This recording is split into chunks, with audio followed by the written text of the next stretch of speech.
ಎಲ್ರಿಗೂ ನಮಸ್ತೆ ಕರ್ನಾಟಕ. ಇವತ್ತು ನಾನು ನಿಮಗೆಲ್ಲ ಆಲೂ ಮತ್ತು ಸೋಯಾ ಚಂಕ್ಸ್ ಹಾಕಿ ಕರಿ ಮಾಡೋದನ್ನು ಹೇಳಬೇಕು ಅಂದ್ಕೊಂಡಿದ್ದೀನಿ. ಸೊ ಇದಕ್ಕೆ ಯಾವೆಲ್ಲ ಪದಾರ್ಥಗಳು ಬೇಕು ಅಂತ ನೋಡೋಣ. ಮೊದಲೇದಾಗಿ ಇಲ್ಲಿ ಸೋಯಾ ಚಂಕ್ಸ್ ತೊಗೊಂಡಿದ್ದೀನಿ. ಇಲ್ಲಿ ದೊಡ್ಡ ಸೈಜ್ ತೊಗೊಂಡಿದ್ದೀನಿ ನಾನು. ನಿಮಗೆ ಸಣ್ಣ ಸೈಜಲ್ಲೂ ಸಿಗುತ್ತೆ, ಬೇಕಂದ್ರೆ ಅದನ್ನು ಕೂಡ ತೊಗೋಬೋದು. ಇದು ಹೈ ಇನ್ ಪ್ರೋಟೀನ್ ಇರುತ್ತೆ, ಹಾಗಾಗಿ ಹೆಲ್ತಿಗೆ ಒಳ್ಳೆಯದು. ಜೊತೆಗೆ ಇಲ್ಲಿ ಆಲೂಗಡ್ಡೆನ ಚಿಕ್ಕ ಚಿಕ್ಕದಾಗಿ ಕ್ಯೂಬ್ಸ್ ಮಾಡಿ ಇಟ್ಕೊಂಡಿದ್ದೀನಿ. ಇದನ್ನು ನಾನು ಹಾಫ್ ಬಾಯ್ಲ್ ಮಾಡ್ಕೊಂಡಿದ್ದೀನಿ. ಸೊ ಮೈಕ್ರೋವನಲ್ಲಿ ಒಂದು 4 ಮಿನಿಟ್ಸ್ ಇಟ್ಟಿದ್ದೆ, ಹಾಫ್ ಬಾಯ್ಲ್ ಆಗಿದೆ. ನಿಮ್ಗೆ ಬೇಡ ಅಂದರೆ ಡೈರೆಕ್ಟ್ ಒಗ್ಗರಣೆಲ್ಲ ಬೇಯಿಸ್ಕೋಬೋದು. ಆ್ಯಂಡ್ ಇದಕ್ಕೆ ಇಲ್ಲಿ ದೊಡ್ಡ ಸೈಜಿಂದ 2 ಈರುಳ್ಳಿ ತೊಗೊಂಡಿದ್ದೀನಿ, ಹಾಗೆ 3 ಟೊಮ್ಯಾಟೊ ಮೀಡಿಯಮ್ ಸೈಜ್ ತೊಗೊಂಡಿದ್ದೀನಿ. ಹಾಗೆ ಮಸಾಲೆಗೆ ಅಚ್ಕಾರದ ಪುಡಿ, ಇಲ್ಲಿ ಕಿಚನ್ ಕಿಂಗ್ ಮಸಾಲ ತೊಗೊಂಡಿದ್ದೀನಿ, ಗರಂ ಮಸಾಲ, ಆ್ಯಂಡ್ ರುಚಿಗೆ ಎಷ್ಟು ಬೇಕೋ ಅಷ್ಟು ಉಪ್ಪು, ಸ್ವಲ್ಪ ಅರಿಶಿನ ಪುಡಿ ಮತ್ತು ಎಣ್ಣೆ. ಸೊ ಅಚ್ಕಾರದ ಪುಡಿ ಮತ್ತು ಗರಂ ಮಸಾಲ, ಕಿಚನ್ ಕಿಂಗ್ ಮಸಾಲ ಎಷ್ಟು ಹಾಕಬೇಕು ಅಂತ ನಾನು ಮಾಡ್ಬೇಕಾದ್ರೆ ಹೇಳ್ತೀನಿ. ಈಗ ಬನ್ನಿ ಇದು ಹೇಗೆ ಮಾಡೋದು ಅಂತ ನೋಡೋಣ. ಈಗ ಇಲ್ಲಿ ಮೊದಲೇದಾಗಿ ಒಂದು 4 ಚಮಚ ಎಣ್ಣೆ ಹಾಕ್ಕೊಂಡು ನಾನು ಕಾಯ್ಸೋಕ್ಕೆ ಇಟ್ಕೊಂಡಿದ್ದೀನಿ ಒಂದು ಬಾಣಲಿಲಿ. ಇದಕ್ಕೆ ಫಸ್ಟ್ ಜೀರಿಗೆ ಹಾಕ್ತಾಯಿದ್ದೀನಿ. ಇದು ಸ್ವಲ್ಪ ನಾರ್ತ್ ಇಂಡಿಯನ್ ಟೈಪ್ ಮಾಡ್ತಿರೋದ್ರಿಂದ ಸಾಸಿವೆ ಮತ್ತು ಕಡಲೆಬೇಳೆ, ಉದ್ದಿನಬೇಳೆ ಏನೂ ಹಾಕ್ತಾಯಿಲ್ಲ. ಸೊ ಬೇರೆ ಜೀರಿಗೆ ಮಾತ್ರ ಹಾಕ್ತಾಯಿದ್ದೀನಿ. ಜೀರಿಗೆ ಒಂದು ಅರ್ಧ ಚಮಚ ಹಾಕ್ತಾಯಿದ್ದೀನಿ. ನೆಕ್ಸ್ಟ್ ಇದಾಗಿದ ತಕ್ಷಣ ನಾವೇನು ಈರುಳ್ಳಿ ತೊಗೊಂಡಿದ್ವಲ್ಲ, ಇದು 2 ಈರುಳ್ಳಿ ತೊಗೊಂಡಿದ್ದೀನಿ ದೊಡ್ಡ ಸೈಜಿಂದು.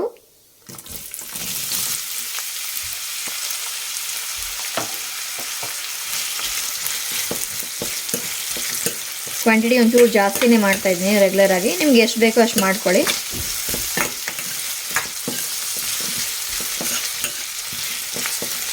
ಇದೊಂಚೂರು ಕಲರ್ ಚೇಂಜ್ ಆಗೋವರೆಗೂ ಫ್ರೈ ಮಾಡ್ಕೊಳ್ಳೋಣ.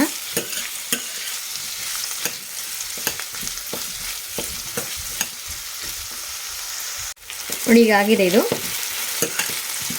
ಒಂದು 2 ನಿಮಿಷ ಇದು ಒಂಚೂರು ಕಲರ್ ಚೇಂಜ್ ಆಗೋವರೆಗೂ ಫ್ರೈ ಮಾಡಿಕೊಂಡ್ರೆ ಸಾಕು. ಈಗ ಇದಕ್ಕೆ ನಾವೇನು ಬಾಯ್ಲ್ ಮಾಡ್ಕೊಂಡಿದ್ವಲ್ಲ, ಹಾಫ್ ಬಾಯ್ಲ್ ಆಲ್ಮೋಸ್ಟ್ ಮುಕ್ಕಾಲು ಭಾಗ ಬೆಂದಿದೆ, ನೋಡ್ತಾ ಇರ್ಬೋದು ಬೆಂದಿದೆ.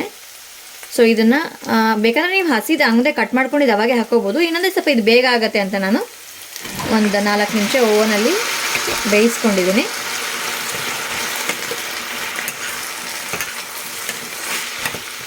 ಇದನ್ನು ಹಾಕಿ ಕಲಿಸ್ಬಿಟ್ಟು ಒಂದು 5 ನಿಮಿಷ ಮುಚ್ಚಿಟ್ಬಿಡೋಣ. ಕರೆಕ್ಟಾಗಿ ಸೆಟ್ ಆಗುತ್ತೆ, ಕಂಪ್ಲೀಟಾಗಿ ಬೇಯುತ್ತೆ ಆಲೂಗಡ್ಡೆ.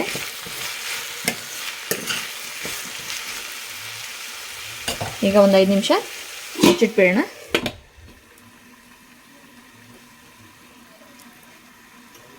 ಐದು ನಿಮಿಷ ಆಗಿದೆ, ಈಗ ತೆಗೆದು ನೋಡೋಣ.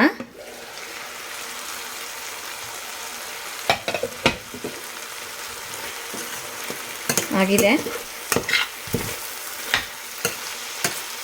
ಪರ್ಫೆಕ್ಟಾಗಿ ಬಂದಿದೆ.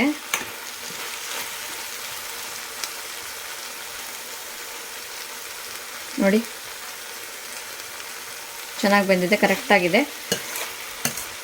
ನೀವು ಬೇಕಂದರೆ ಇದನ್ನು ಕಂಪ್ಲೀಟಾಗಿ ನೀರಲ್ಲಿ ಬೇಯಿಸ್ಕೊಂಡ್ಬಿಟ್ಟು ಹಾಕ್ಕೋಬೋದು, ಇಷ್ಟು ಟೈಮ್ ಹಿಡಿಯುತ್ತೆ ಅಂತ ಅನಿಸಿದರೆ. ಸೊ ಈಗ ಆಗಿದೆ ಅಲ್ವಾ. ನೆಕ್ಸ್ಟ್ ನಾವು ಟೊಮ್ಯಾಟೊ ಏನು ತೊಗೊಂಡಿದ್ದೀವಲ್ವ, ಸ್ವಲ್ಪ ಟೊಮ್ಯಾಟೊ ತೊಗೊಂಡಿದ್ದೀನಿ, ಮೀಡಿಯಮ್ ಸೈಜಿಂದು 3 ಟೊಮ್ಯಾಟೊ ತೊಗೊಂಡಿದ್ದೀನಿ, ಹಾಕೋಣ.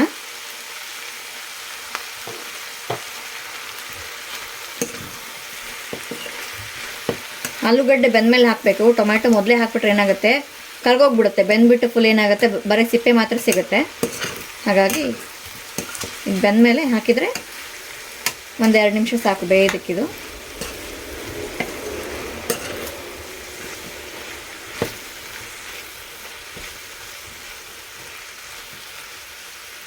ಈಗ ಒಂದು 2 ನಿಮಿಷ ಇದು ಮತ್ತೆ ಮುಚ್ಚಿಡೋಣ.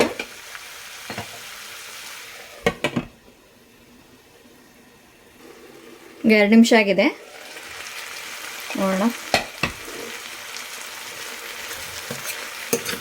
ಸಾಕು, ಮುಕ್ಕಾಲು ಭಾಗ ಬೆಂದಿದೆ. ಇನ್ನು ಮಿಕ್ಕಿದ ಮಸಾಲೆ ಎಲ್ಲ ಹಾಕಿ ಮಿಕ್ಸ್ ಮಾಡಿದಾಗ ಕಂಪ್ಲೀಟಾಗಿ ಬೇಯುತ್ತೆ. ಈಗ ನಾವು ಮಸಾಲ ಏನೇನು ತೊಗೊಂಡಿದ್ವಲ್ಲ ಅದನ್ನು ಫಸ್ಟ್ ಹಾಕ್ಕೊಂಬಿಡೋಣ, ಆಮೇಲೆ ಲಾಸ್ಟಿಗೆ ಸೋಯಾ ಚಂಕ್ಸ್ ಹಾಕೋಣ. ಈಗ ಫಸ್ಟ್ ಅರಿಶಿನ ಪುಡಿ ಹಾಕ್ತಾಯಿದ್ದೀನಿ, ಅರ್ಧ ಚಮಚ ಅರಿಶಿನ ಪುಡಿ ಹಾಕ್ತಾಯಿದ್ದೀನಿ.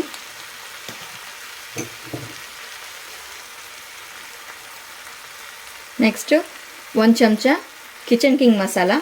ಇದು ತುಂಬ ಚೆನ್ನಾಗಿರುತ್ತೆ ಫ್ಲೇವರು. ಯಾವುದೇ ಕರಿಗಾಗಲಿ ನೀವು ಹಾಕಿ, ಮತ್ತು ಅದು ಟೇಸ್ಟ್ ಡಿಫ್ರೆಂಟಾಗಿ ಬರುತ್ತೆ. ಆ್ಯಂಡ್ ಗರಂ ಮಸಾಲ ಇಲ್ಲಿ ಅರ್ಧದಕ್ಕಿಂತ ಒಂಚೂರು ಕಮ್ಮಿ ತೊಗೊಂಡಿದ್ದೀನಿ, ಯಾಕಂದರೆ ತುಂಬ ಸ್ಟ್ರಾಂಗ್ ಆಗಿಬಿಡುತ್ತೆ ಆಮೇಲೆ ಮಸಾಲ ಅಂತ ಹೇಳ್ಬಿಟ್ಟು. ನೆಕ್ಸ್ಟ್ ಅಚ್ಚ ಖಾರದ ಪುಡಿ,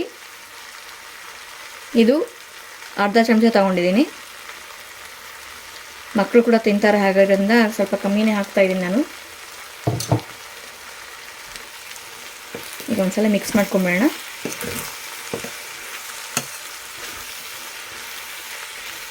ಇಲ್ಲಿ ನಾನು ಸೋಯಾ ಚಂಕ್ಸ್ನ ಬಿಸಿನೀರಲ್ಲಿ ಒಂದು ಸತಿ ನೆನೆಸಿಟ್ಕೊಂಡಿದ್ದೀನಿ. ಒಂದು 10 ನಿಮಿಷ ನೆನೆಸಿಟ್ಕೊಂಡಿದ್ದೀನಿ. ನೀರು ಚೆನ್ನಾಗಿ ಕಾಯಿಸ್ಬಿಟ್ಟು ಅದರಲ್ಲಿ ಸೋಯಾ ಚಂಕ್ಸ್ ಹಾಕಿ ಬಿಟ್ಬಿಟ್ರೆ ಅದು ಚೆನ್ನಾಗಿ ಮೆತ್ತಗಾಗತ್ತೆ.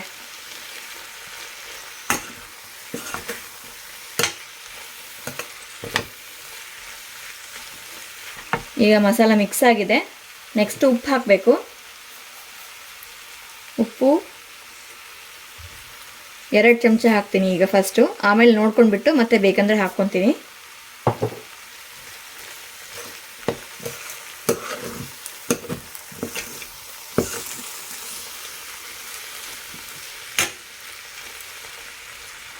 ಈಗ ಇದು ಪರ್ಫೆಕ್ಟ್ ಆಗಿದೆ. ಈಗ ನಾವು ನೆಕ್ಸ್ಟ್ ಏನೀಗ ನೆನೆಸಿಟ್ಕೊಂಡಿದ್ದೀವಲ್ವ ನೋಡಿ, ಸೋಯಾ ಚಂಕ್ಸ್ ನೆನೆಸಿಟ್ಕೊಂಡ್ರೆ ಏನಾಗುತ್ತೆ, ಬೇಗ ಚೆನ್ನಾಗಿ ಮಸಾಲ ಎಲ್ಲ ಹೀರ್ಕೊಳ್ಳುತ್ತೆ. ಈಗ ಇದನ್ನು ಹಾಕೋಣ.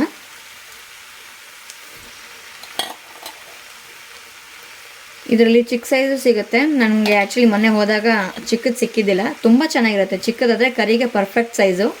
ಇದು ಪಲಾವ್ಗೆಲ್ಲ ಚೆನ್ನಾಗಿರುತ್ತೆ ಈ ಸೈಜ್ದು.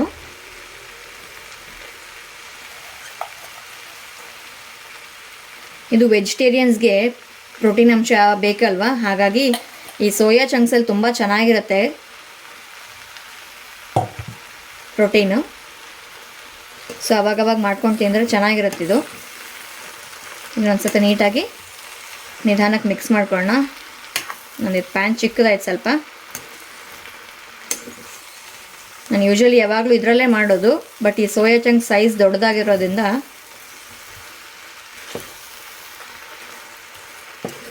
ನೀಟಾಗಿ ಮಸಾಲ ಎಲ್ಲನೂ ಇದಕ್ಕೆ ಹತ್ತೋ ಥರ ಒಂದು ಮಿಕ್ಸ್ ಮಾಡ್ಕೊಂಬಿಡೋಣ.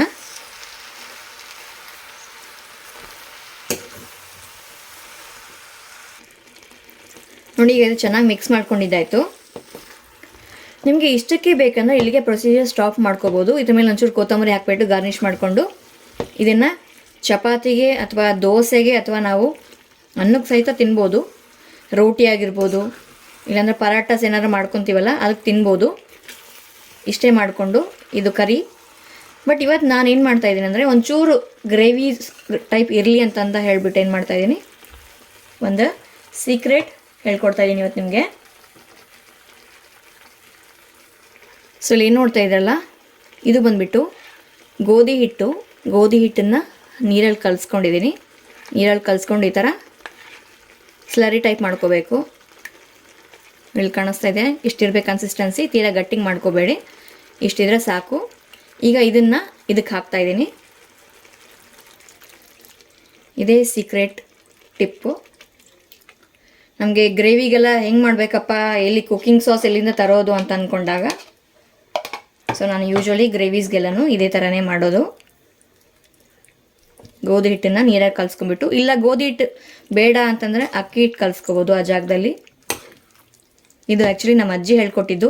ಅಂದರೆ ಇದಕ್ಕಲ್ಲ, ಕೆಲವೊಂದು ರೆಸಿಪೀಸ್ಗೆ ಸ್ವಲ್ಪ ಥಿಕ್ನೆಸ್ ಬರಬೇಕು ಅಂತಂದರೆ ಏನು ಮಾಡಬೇಕು ಅಂದಾಗ ಅವರು ಅಕ್ಕಿ ಹಿಟ್ಟು ಹಾಕಿ ಕಲಿಸಿದ್ರು. ನಾನು ಒಂಚೂರು ಮಾಡಿಫೈ ಮಾಡಿ ಅಕ್ಕಿ ಹಿಟ್ಟಿನ ಒಂಚೂರು ಬೇರೆ ಟೇಸ್ಟ್ ಬರುತ್ತೆ, ಬಟ್ ಗೋಧಿ ಹಿಟ್ಟಿನ ತುಂಬ ಚೆನ್ನಾಗಿರುತ್ತೆ. ನಿಮಗೆ ಗೊತ್ತೇ ಆಗಲ್ಲ ಇದು ಹೇಗೆ ಬಂತು ಅಂತ ಹೇಳಿಬಿಟ್ಟು ಈ ಗ್ರೇವಿ ಟೆಕ್ಸ್ಚರು. ಸೊ ಗೋಧಿ ಹಿಟ್ಟಿಂದು ಚೆನ್ನಾಗಿರುತ್ತೆ.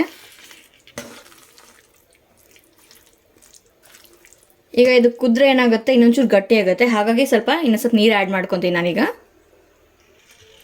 ಈಗ ಇದಕ್ಕೆ ಒಂದು ಕಾಲಿಂದ ಒಂದು ಅರ್ಧ ಬಾಟ್ಲಷ್ಟು ನೀರು ಹಾಕ್ತಾಯಿದ್ದೀನಿ.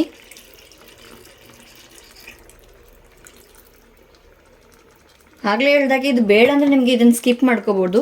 ಗ್ರೇವಿ ಥರ ಬೇಡ ನಮಗೆ, ಸ್ವಲ್ಪ ಡ್ರೈ ಆಗೇ ಇರಲಿ ತಿನ್ನೋಕ್ಕೆ ಅಂತಂದರೆ ಚೆನ್ನಾಗಿರುತ್ತೆ. ಅದು ನೀವು ಇನ್ನು ನೀವು ಸ್ಟಾರ್ಟರ್ ಥರನೂ ನೀವು ಯೂಸ್ ಮಾಡ್ಕೋಬೋದು. ಯಾವುದು ಇದಕ್ಕಿಂತ ಮುಂಚೆ ನಾನು ಪಲ್ಯ ಥರ ಏನು ರೆಡಿಯಾಗಿತ್ತಲ್ವ, ಸೊ ಈ ಸೋಯಾ ಚಂಕ್ಸ್ ದೊಡ್ಡದು ಆ ಸೈಜಲ್ಲಿ ಇರೋದ್ರಿಂದ ನೀವು ಸ್ಟಾರ್ಟರ್ ಆಗು ಯೂಸ್ ಮಾಡ್ಬೋದು. ಅವಾಗ ಏನು ಮಾಡಿ ಅಂತಂದರೆ ಟೊಮೆಟೊನ ಸ್ಕಿಪ್ ಮಾಡಿ, ಪೊಟ್ಯಾಟೊ ಸ್ವಲ್ಪ ದೊಡ್ಡ ಕ್ಯೂಬ್ಸಲ್ಲಿ ಕಟ್ ಮಾಡಿ ಆ್ಯಂಡ್ ಸೋಯಾ ಚಂಕ್ಸು ಆನಿಯನ್ ಇಷ್ಟೇ ಹಾಕಿ ಮಸಾಲ ಸೇಮ್ ಹಾಕಿ ಡ್ರೈ ಮಾಡಿಕೊಂಡು ನೀವು ಸ್ಟಾರ್ಟರಾಗಿ ಯೂಸ್ ಮಾಡ್ಕೋಬೋದು. ಈಗ ಬರ್ಡೇ ಪಾರ್ಟೀಸ್ಗಾಗಿರ್ಬೋದು, ಗೆಟ್ ಟುಗೆದರ್ಗಾಗಿರ್ಬೋದು, ಸ್ಟಾರ್ಟರ್ಗೆ ಏನು ಮಾಡಬೇಕು ಆ್ಯಸ್ ಯೂಶುವಲ್ ವೆಜ್ ಕಟ್ಲೆಟೋ, ಗೋಬಿನೋ ಇಲ್ಲ ಬೇಬಿಕಾರ್ನ್ ಮಂಚೂರಿಯನೋ, ಸೊ ಈ ಥರನೂ ಮಾಡ್ಕೋಬೋದು. ಇವತ್ತಿನ ರೆಸಿಪಿಯಲ್ಲಿ ನೋಡಿದ್ರಲ್ವ ನಿಮಗೆ ನಾನು ಒಂದೇ ರೆಸಿಪಿಯಲ್ಲಿ 3 ರೆಸಿಪೀಸ್ ತೋರಿಸ್ಕೊಟ್ಟೆ ನಿಮಗೆ. ಒಂದು ಸ್ಟಾರ್ಟರ್ ಆಗು ಯೂಸ್ ಮಾಡ್ಕೋಬೋದು, ಇಲ್ಲಾಂದರೆ ಒಂಥರ ಪಲ್ಯ ಥರ ಆದರೂ ಯೂಸ್ ಮಾಡ್ಕೋಬೋದು. ಆ್ಯಂಡ್ ಈಗ ಫೈನಲ್ ಮಾಡ್ತಿರೋದು ಗ್ರೇವಿ ಥರ. ಇದು ಪೂರಿಗೆ ಮತ್ತು ಚಪಾತಿಗೆ ತುಂಬಾ ಚೆನ್ನಾಗಿರುತ್ತೆ, ಇವನ್ ದೋಸೆ ಕೂಡ ತುಂಬ ಚೆನ್ನಾಗಿರುತ್ತೆ ಇದು. ಈಗ ಮಿಕ್ಸ್ ಮಾಡಿದ್ದಾಯಿತು. ಇನ್ನು ಒಂದು 3ರಿಂದ 4 ನಿಮಿಷ ಇದನ್ನು ಲಿಡ್ ಕ್ಲೋಸ್ ಮಾಡಿ ಬೇಯಿಸ್ಕೊಂಬಿಡೋಣ. ಯಾಕಂದರೆ ಗೋಧಿ ಹಿಟ್ಟು ಹಾಕಿದ್ದೀವಲ್ವ, ಅದು ಒಂಚೂರು ಹಸಿ ವಾಸನೆ ಎಲ್ಲ ಹೋಗಬೇಕು, ಚೆನ್ನಾಗಿ ಬೇಯಬೇಕು. ಈಗ ಕರೆಕ್ಟ್ 2 ನಿಮಿಷ ಆಗಿದೆ ನೋಡಿ, ಚೆನ್ನಾಗಿ ಕುದೀತಾ ಇದೆ. ಸೊ ಗೋಧಿ ಹಿಟ್ಟಿಂದ ಹಸಿ ವಾಸನೆ ಎಲ್ಲನೂ ಹೋಗಿರುತ್ತೆ, ಚೆನ್ನಾಗಿ ಮಿಕ್ಸ್ ಆಗಿದೆ. ಸೋಯಾ ಚಂಕ್ಸ್ ಚೆನ್ನಾಗಿ ಗ್ರೇವಿನೆಲ್ಲ ಹಿಡ್ಕೊಂಡಿರುತ್ತೆ ನೋಡಿ. ಇವಾಗ ನಾನು ಹೇಳಿದ ಮೇಲೆ ನಿಮ್ಗೆ ಗೊತ್ತಾಗಿರೋದು, ನಾನು ಜಸ್ಟ್ ಈ ಥರ ಬರೀ ಗ್ರೇವಿನ ತೋರಿಸಿದ್ರೆ ನೀವು ಯಾರಿಗಾನ ಕೇಳಿ ನೀವು ಇದು ಗೋಧಿ ಹಿಟ್ಟಿಂದ ಮಾಡಿರೋದ ಅಂತ ಗೊತ್ತೇ ಆಗಲ್ಲ. ಟೇಸ್ಟ್ ಅಷ್ಟು ಚೆನ್ನಾಗಿರುತ್ತೆ. ಇನ್ ಕೇಸ್ ಮಾಡಿದರೆ ಯಾರಿಗೂ ಹೇಳಕ್ಕೆ ಹೋಗ್ಬಿಡಿ, ಸೀಕ್ರೆಟ್ ಆಗಿರಿ. ಓಕೆ, ಈಗ ಪರ್ಫೆಕ್ಟಾಗಿ ಆಗಿದೆ, ಬಾಯಲ್ಲಿ ನೀರು ಬರ್ತಾಯಿದೆ. ಈಗ ಇದನ್ನು ಸರ್ವ್ ಮಾಡ್ಕೊಂಬಿಡೋಣ. ನೋಡಿ ನಮ್ಮ ಕರಿನ ಬೌಲ್ಗೆ ಸರ್ವ್ ಮಾಡ್ಕೊಂಡು ಆಗಿದ್ದಾಯಿತು ನೋಡಿ, ಎಷ್ಟು ಚೆನ್ನಾಗಿದೆ. ನಮ್ಮ ಆಲೂ ಸೋಯಾ ಚಂಕ್ಸ್ ಕರಿ ರೆಡಿಯಾಗಿದೆ. ನಿಮಗೆ ಆಲೂಗಡ್ಡೆ ಬೇಕಂದರೆ ಇನ್ನೊಂದು ಸ್ವಲ್ಪ ದೊಡ್ಡ ಪೀಸಸ್ ಮಾಡ್ಕೋಬೋದು, ನಾನು ಸ್ವಲ್ಪ ಚಿಕ್ಕದಾಗೆ ಮಾಡ್ಕೊಂಡಿದ್ದೀನಿ. ಸೊ ಗ್ರೇವಿನೂ ಇದೆ, ಜೊತೆಗೆ ಸೋಯಾ ಚಂಕ್ಸು ಮತ್ತು ಆಲೂಗಡ್ಡೆನೂ ಕಾಣಿಸ್ತಾ ಇದೆ. ತುಂಬ ರುಚಿಯಾಗಿರುತ್ತೆ. ಆಗಲೇ ಹೇಳಿದಾಗೆ ಚಪಾತಿಗೆ, ಪೂರಿಗೆ, ದೋಸೆಗೆ ತುಂಬ ಚೆನ್ನಾಗಿರುತ್ತೆ. ಸೊ ರೊಟೀನಾಗಿ ನಾರ್ಮಲಾಗಿ ಸಾಗುಗಳೆಲ್ಲ ಮಾಡ್ತೀವಲ್ವ, ಸಾಗು ಆಗಿರ್ಬೋದು, ಬೇರೆ ಕರಿಗಳಾಗಿರ್ಬೋದು, ಅದಲ್ಲೇ ಇದು ಒಂದು ಸಲ ಟ್ರೈ ಮಾಡಿ ನೋಡಿ ಹೇಗಿದೆ ಅಂತ. ಹಾಗೆ ವಿಡಿಯೋ ಕೆಳಗಡೆ ಕಮೆಂಟ್ ಆಗಿ ಮಾಡಿದ್ಮೇಲೆ ಹೇಗಾಗಿದೆ ಅಂತ ಹೇಳಿಬಿಟ್ಟು. ಸೊ ನನಗಂತೂ ಬಾಯಲ್ಲಿ ನೀರು ಬರ್ತಾಯಿದೆ, ಬಟ್ ನಾನು ಇವತ್ತು ಟೇಸ್ಟ್ ಮಾಡೋಕ್ಕಾಗಲ್ಲ, ಉಪವಾಸ. ಹಾಗಾಗಿ ಇವತ್ತು ಟೇಸ್ಟಿಂಗ್ಗೆ ಇನ್ನೊಬ್ಬರನ್ನ ಕರೀತಾ ಇದ್ದೀನಿ. ಸೊ ಇವತ್ತಿನ ರೆಸಿಪಿನ ಟೇಸ್ಟ್ ಮಾಡೋದಕ್ಕೆ ನಮ್ಮ ಯಜಮಾನ್ರನ್ನ ಕರೆದಿದ್ದೀನಿ, ಟೇಸ್ಟ್ ಮಾಡ್ತಾರೆ. ಸೊ ಯೂಶ್ವಲಿ ಅವರೇ ಟೇಸ್ಟ್ ಮಾಡೋದು, ಅವರೇ ರಿವ್ಯೂ ಕೊಡೋದು ರೆಸಿಪೀಸ್ಗೆಲ್ಲ. ಓಕೆ, ಸೊ ಟೇಸ್ಟ್ ಮಾಡಿ ರೆಡಿ ಆಗಿದೆ, ಬೌಲಲ್ಲಿ ಇಟ್ಕೊಂಡಿದ್ದಾರೆ. ಟೇಸ್ಟ್ ಮಾಡ್ತಾ ಇದ್ದೀನಿ ಅಂತ ಹೇಳ್ತೀನಿ. ಹೇಳಿ ಒರಿಜಿನಲ್ ರಿವ್ಯೂ. ಹಾಂ, ಚೆನ್ನಾಗಿದೆ ಅಂತ ಹೇಳಿ, ಚೆನ್ನಾಗಿಲ್ಲ ಅಂದರೆ ಚೆನ್ನಾಗಿಲ್ಲ ಅಂತ ಹೇಳಿ. ನಮ್ಮದು ಸಿಹಿ ಕೈ ಚಂದ್ರ ಅವರ ಡೈಲಾಗ್. ಚೆನ್ನಾಗಿದೆ, ಸಾಫ್ಟ್ ಇದೆ ಸೋಯಾ ಚಂಕು, ಗ್ರೇವಿ ಸಖತ್ತ ಬಂದಿದೆ. ಹೌದಾ? ಸೊ ಗ್ರೇವಿಯಲ್ಲಿ ಏನು ಹಾಕಿರ್ಬೋದು, ಗ್ರೇವಿ ಯಾವುದರಿಂದ ಮಾಡಿರ್ಬೋದು ಅಂತ ಏನಾದ್ರು ಐಡಿಯಾ ಇದೆಯಾ? Usual tomato, onion, okay, masala. ಹಾಂ, ಗ್ರೇವಿ ಇದೆಯಲ್ಲ, ಅದಕ್ಕೇನು ಯೂಸ್ ಮಾಡಿರ್ಬೋದು ನಾನು ಗ್ರೇವಿ ಬರೋದಕ್ಕೆ? ಟೊಮೆಟೊ ಆನಿಯನ್ ಪೇಸ್ಟ್ ಅಂತೀರಾ? ಓಕೆ. ಸೋಯಾ ಚಂಕ್ಸ್ ಅದು ಮಸಾಲೆ ಹಿಡ್ಕೊಂಡಿದ್ಯಾ? ಜ್ಯೂಸ್ ಇದೆ. ಸೋಯಾ ಚಂಕ್ಸ್ ಒಳ್ಳೆ ಜ್ಯೂಸ್ ಇದೆ. ಆ ಗ್ರೇವಿ ಇಲ್ಲ. ಉಪ್ಪು ಕರೆಕ್ಟ್ ಆಗಿದೆ. ಉಪ್ಪು ಕರೆಕ್ಟ್ ಇದೆ. ಗ್ರೇವಿ ಎಲ್ಲ ಸೋಯಾ ಚಂಕ್ಸ್ ಅಲ್ಲಿ ಹೋಗಿದೆ. ಸೊ ಸೋಯಾ ಚಂಕ್ಸ್ ಚೀವ್ ಮಾಡಿದಾಗ will get the feeling of that gravy. Flavour ಸಿಗ್ತಾ ಇದೆಯಾ? ಓಕೆ, ನಮ್ಮ ರಿವ್ಯೂ ಮಾಸ್ಟರ್ ರಿವ್ಯೂ ಕೊಟ್ಟಿದ್ದಾಯಿತು, ಚೆನ್ನಾಗಿದೆಯಂತೆ. ಸೊ ಇದನ್ನು ನಾನು ನಾಳೆ ಟೇಸ್ಟ್ ಮಾಡ್ತೀನಿ. Thank you for your valuable feedback. Welcome. ನೋಡಿ, ನಮ್ಮ ಯಜಮಾನ್ರು ಕೇಳಿದಾಗ ಗ್ರೇವಿ ಯಾವುದರಿಂದ ಮಾಡಿರ್ಬೋದು ಅಂತ ಕೇಳಿದಾಗ ಅವರು ಆನಿಯನ್ ಟೊಮೆಟೊ ಪೇಸ್ಟ್ ಅಂತ ಹೇಳಿದರು. ಸೊ ಯೂಶ್ವಲಿ ಅವರು ಪನ್ನೀರ್ ಬಟರ್ ಮಸಾಲ ಮಾಡ್ತಾರೆ. ಸೊ ಮಾಡಿದಾಗ ಆನಿಯನ್ ಟೊಮೆಟೊ ಪೇಸ್ಟೇ ಹಾಕೋದು, ಹಾಗೆ ಅಂದ್ಕೊಂಡಿದ್ದಾರೆ. ಗೋಧಿ ಹಿಟ್ಟು ಹಾಕಿರೋದು ಅವ್ರಿಗೆ ಗೊತ್ತೇ ಇಲ್ಲ. ನೋಡಿ, ನಾನು ಹೇಳ್ದೆ ಅಲ್ವಾ, ಕಂಡುಹಿಡಿಯೋಕ್ಕಾಗೋದೇ ಇಲ್ಲ ಅದು ಹಾಕಿರೋದ್ರಿಂದ. ಒಂದು ಸತ ಟ್ರೈ ಮಾಡಿ, ಯಾವುದೇ ಗ್ರೇವಿಗಾಗೋದು ನೀವು ಒಂದು ಸತ ಟ್ರೈ ಮಾಡಿ ನೋಡಿ. ಆನಿಯನ್ ಟೊಮೆಟೊ ಇಲ್ಲ ಎಮರ್ಜೆನ್ಸಿಗೆ ಇಲ್ಲ ಅಂತಂದಾಗ, ಗ್ರೇವಿ ಟೈಪ್ ಮಾಡಬೇಕಂದಾಗ ಇದನ್ನು ಯೂಸ್ ಮಾಡ್ಕೋಬೋದು. ಇದರ ಗೋಧಿ ಹಿಟ್ಟು ಆರ್ ನೀವು ಅಕ್ಕಿ ಹಿಟ್ಟು ಯೂಸ್ ಮಾಡಿಕೊಂಡ್ರೆ ನಿಮ್ಗೆ ಗ್ರೇವಿ ಥರ ಬರುತ್ತೆ.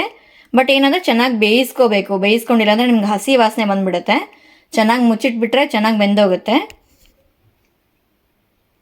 ಸೊ ನೋಡಿದ್ರಲ್ವಾ, ನಮ್ಮ ಯಜಮಾನ್ರು ಪರ್ಫೆಕ್ಟ್ ಆಗಿರೋಂಥ ರಿವ್ಯೂ ಕೊಟ್ಟರು, ಜೆನ್ಯೂನ್ ರಿವ್ಯೂ ಕೊಟ್ಟರು. ಸೊ ಹೆಂಡತಿ ಮಾಡಿರೋದಂತೇಳಿ ಹೇಳಿಲ್ಲ, ಅವರು ಇದ್ದಂಗೆ ಹೇಳ್ಬಿಡ್ತಾರೆ, ಉಪ್ಪು ಖಾರ ಏನಾರ ಕಮ್ಮಿ ಇದ್ರೆ ಕಮ್ಮಿ ಇದೆ ಅಂತ ಹೇಳ್ತಾರೆ. ಸೊ ಚೆನ್ನಾಗಿದೆ ಅಂತ ಹೇಳಿದ್ದಾರೆ. ಆಲ್ಮೋಸ್ಟ್ ಅರ್ಧ ಖಾಲಿ ಮಾಡಿ ಹೋದರು. ಈಗ ಪೂರಿ ಮಾಡಬೇಕು, ಪೂರಿ ಜೊತೆಗೆ ತಿಂತಾರೆ.